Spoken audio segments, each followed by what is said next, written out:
What if grief was actually behind the guilt and shame that mothers feel? Welcome back to the Chill Like a Mother podcast. I'm Kayla Kuzar, the host. I am a creative counselor and coach for moms, and I am joined today with Tara. We both have different yet the same thread of story around grief and motherhood and the bittersweetness of it all, always trying to let go and give freedom, honor our feelings and their feelings and the stages of life and all of the things. And so, Tara, thank you so much for being here. What is your opening words for us today? My goodness. Well, it's wonderful just to be here. It really is. And sitting in a space with mamas and just like the raw truth of it all is this is my jam. So it's wonderful to be here. Thank you so much. Can you start us off with how you personally and or professionally feel like grief is connected to those guilt and shame feelings that so many mothers feel? Mhm.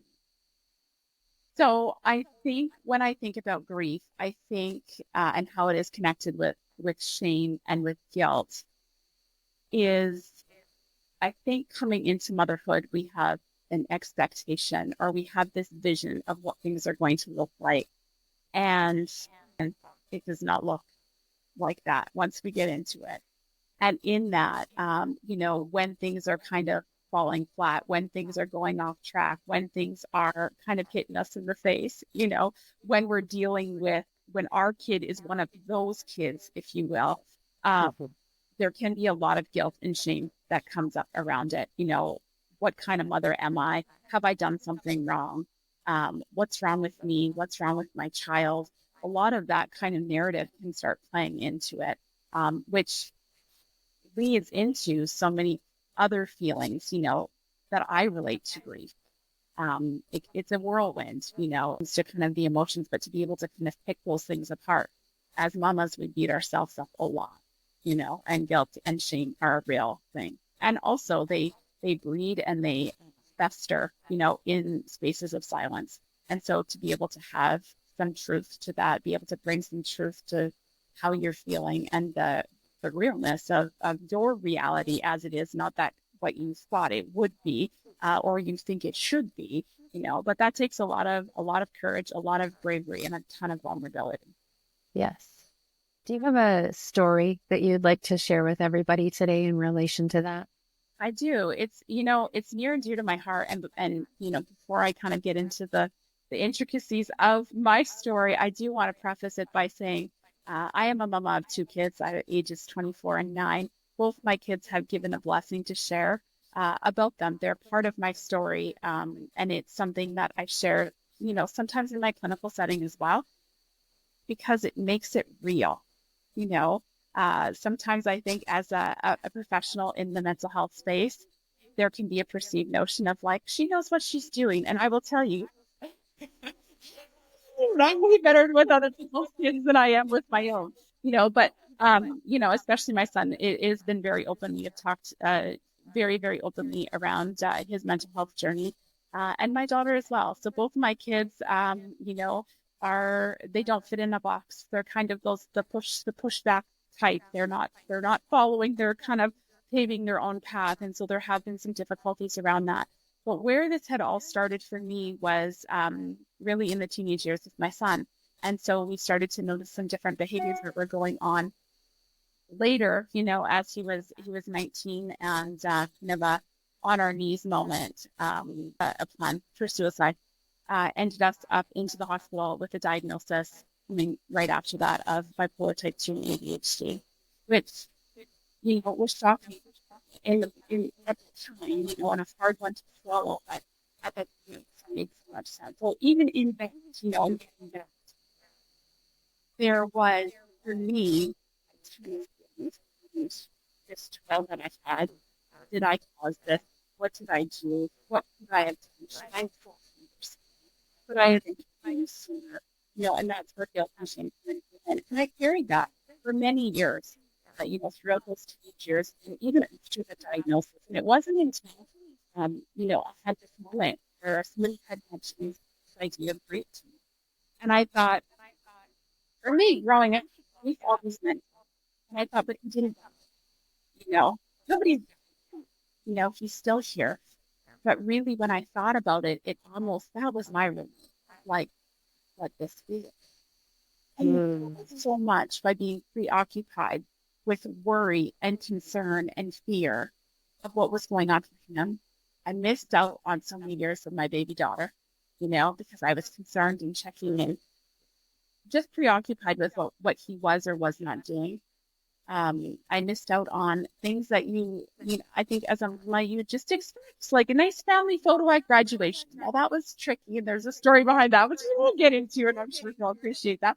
But like little things, that you just think like, should it be this hard, to expect that I can get this picture? Should it be this hard that I could expect that, getting to school would be this difficult? To get on a school bus would be so hard. There's been so many moments with both of my kids that have been like that, that I just thought like, why is this so difficult? Why is this, Yes. and looking at other people, which I think is, for comparison means, and we have so many places, especially today, to compare ourselves, looking at other families. Why aren't they struggling? Or are they? Or yeah, right? Like what does that look like? Why is my kid not like my sister's kid? Or why is my daughter not like my son? Or like there's this comparison automatically making the assumption that something's wrong.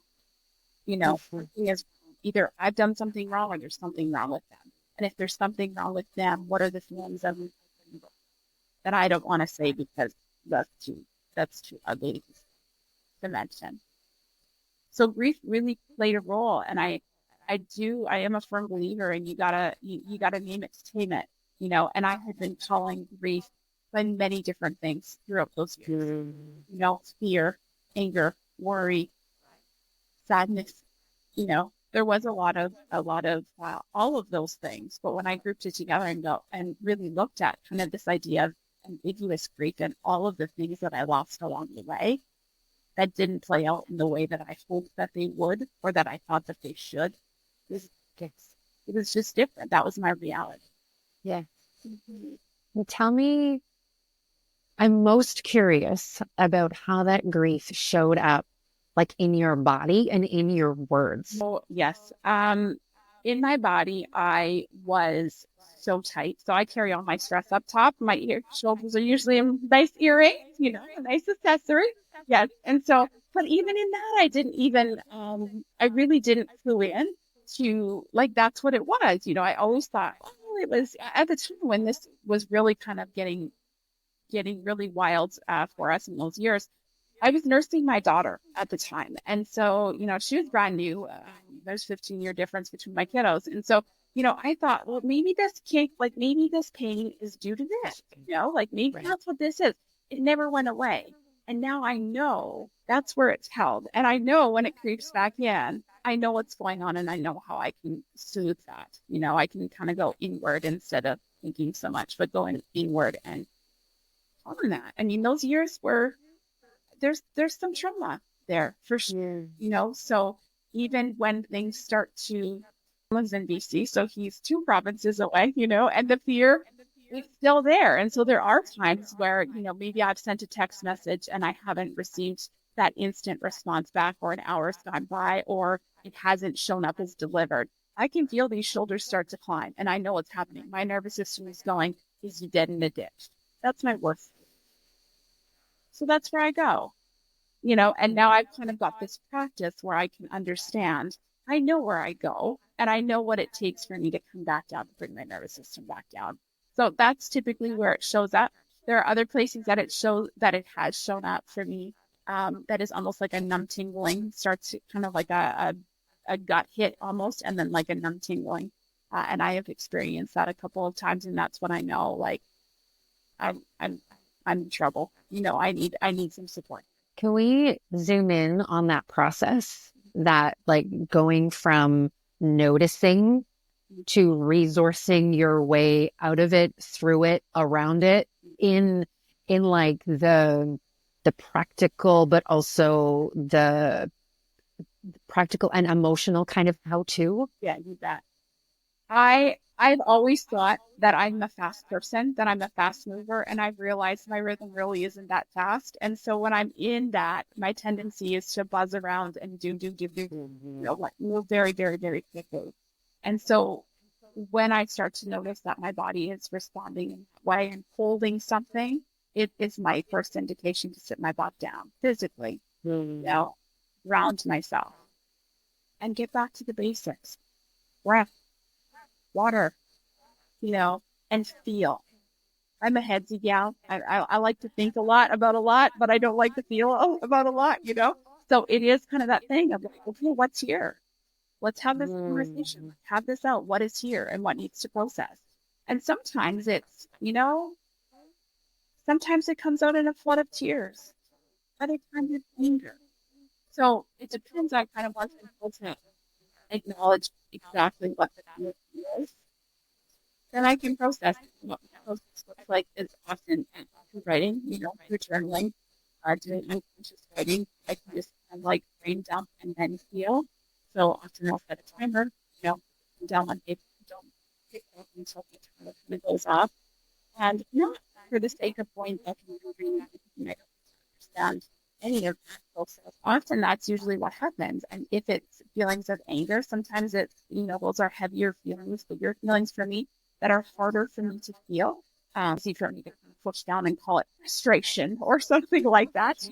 But in that, sometimes it's, ripping paper or pushing, giving myself that permission to do the thing. If I'm feeling that and it needs to process, if I need to go and scream at the edge of town in some farmer's field, giving yourself permission to go and do that. With the intention of my only intention is just to move this feeling, to post, Yes. allow it to not get clogged in the tube, if you will, where it can just go and notice what comes after that. So it depends on what the feelings are. I have a little toolbox, if you will, of things that just seem to work for me. And I'm a processor. Sometimes it takes me some time to really kind of think about things and realize what's going on, and then give myself a permission. That's a whole other ballgame. I'm getting better. It's a practice. Yeah. Yeah. Yes, absolutely.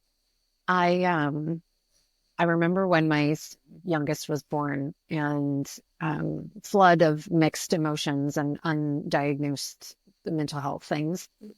And we had a very sudden death in our family 6 weeks after he was born. And everything went into kind of caregiving mode for them and their family. And I feel like I lost time, and I also lost like perspective because of the type of death that it was.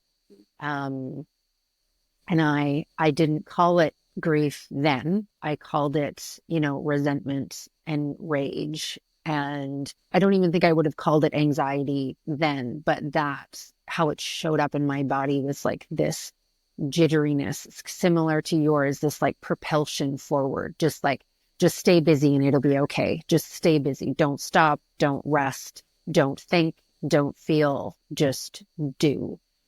And I think for a time that felt safe and was like a protection. It was like it was important that was there. And then when that perspective or that strategy no longer worked, I was forced to look at it and to sit in it once the dust had settled and the acuteness of the crisis had passed. I was able to kind of sit and process, but that took a long time, like a long time. I was probably between 18 months and 2 years to really understand and define what that was, what it is.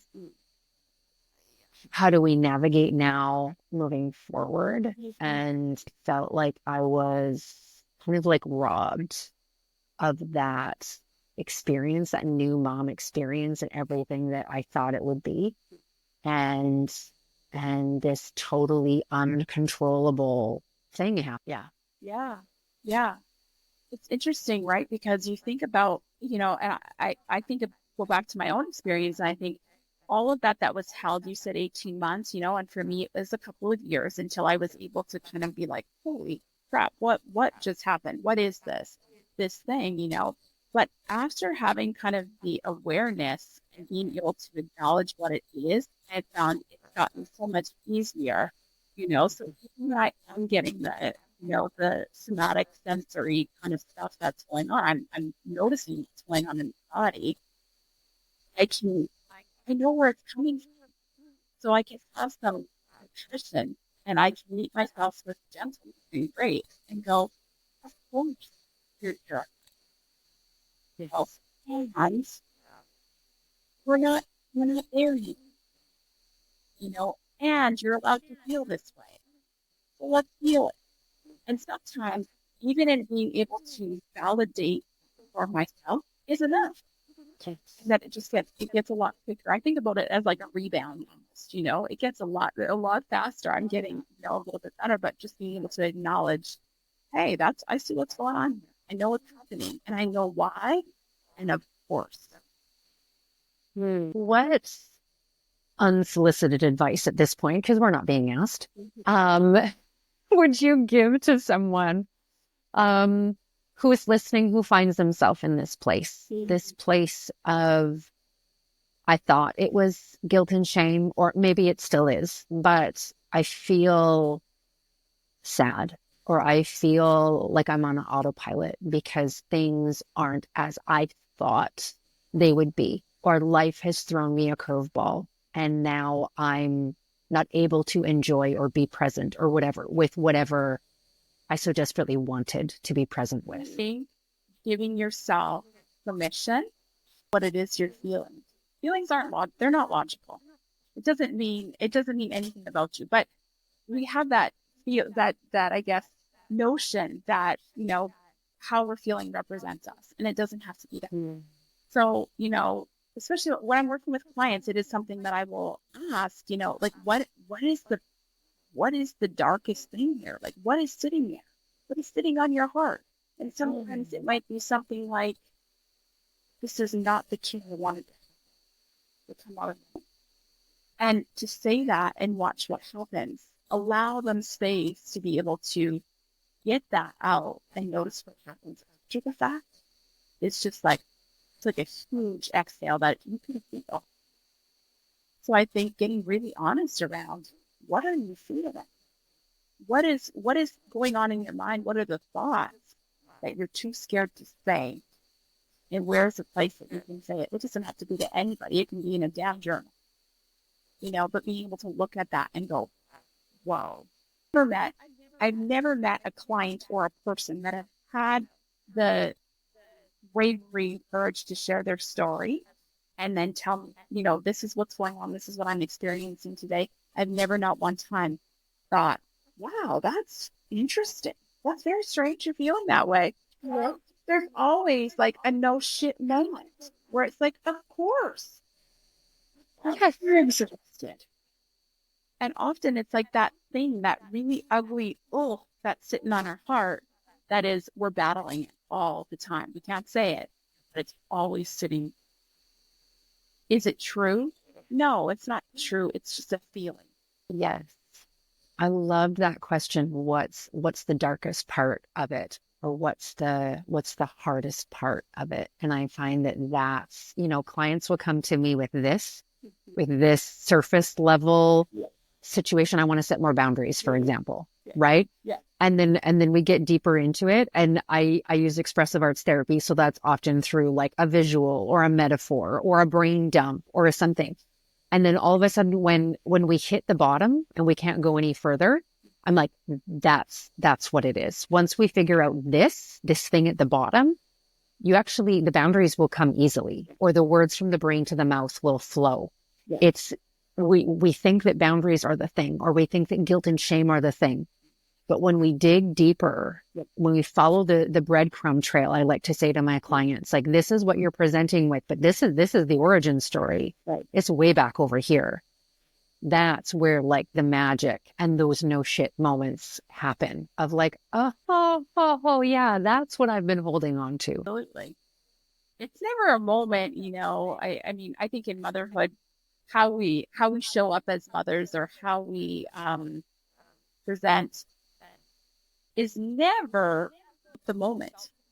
We've got a whole lifetime that we've had of experiences of one, our own motherhood, but all of the other mothers that we, that we've seen in the movies and our friends' moms and our aunties and our grandmas. And we've got all of this influence, but then we've also I think it's the hardest part of life as a parent is like moving through and doing your own healing while trying to like raise these little people and to be incredible, you know, adults and just people in our world.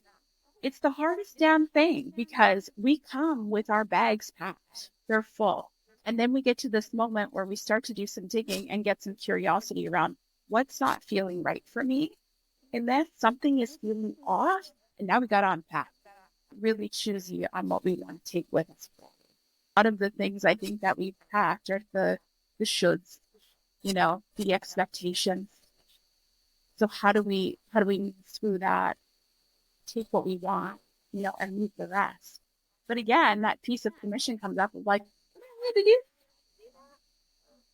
right? Because everybody's got something to say about everything, especially in parenting. Especially in parenting, it's this way or it's that way, or do the 1, 2, 3 steps, or the gentle parenting, or the consequences, like all of the things, right? Everybody's got something to say, but the reality is you get to choose. Yes. How can people find you, Tara, if they've resonated with this conversation today? So they can find me. I am on Facebook and on Instagram. I spend more time on Instagram than I do on Facebook, but it's MS Tara Duckworth is my handle. And then also my website is www.taraduckworth.com. Thank you so much for being here and sharing your story and giving such insightful reflection questions. I'm going to distill those down into the show notes and actually like write those questions out because I think they hit me even. And I had to close my eyes a couple of times, just like letting that reflection question settle, because even though we sit where we sit as professionals who help other people, I learn so much from my clients and from the guests on the podcast that I don't pretend to be an expert in anything. And I have so much to learn. So those reflection questions really were powerful for me. And so that's what I'm taking from today's conversation is the what's there, what's underneath that, what's behind that, what's the darkest part of that, what needs keeping, giving permission. Yeah. I get so much as well, from working with clients, and my kids teach me, but yes, my clients teach me as well. And it's interesting because, it's the clients that kind of come in those sessions and those times that I have that I'm just like, am I supposed to hear this? It's me, right? I don't have these answers. I'm no expert. I have some tools to be able to provide some reflection. Perhaps I can create a safe space. I can walk beside someone and sit with someone in the dark, if you will. But I don't have it. I'm no expert. I don't have anybody's answers. I can't tell you to do 1, 2, 3, 4, steps A, B, and C to get this resolved. I think there's something about being able to know, you're not alone, especially in parenting, especially in love, especially when you got some deep feelers, for kiddos, right? Or that are struggling in spots. It's a hard thing to walk your kids home, but I have never met one struggling child who did not have a struggle. They wanted them. Yes, that is so uncomfortably true for so many reasons. Yeah. Yeah. Yes. Thank you so much, Tara, for being here with us today. And I wish you all of the best in your practice and all of the good work and the hearts that you touch it's incredible and brave. Thank you so much. Thanks for having me.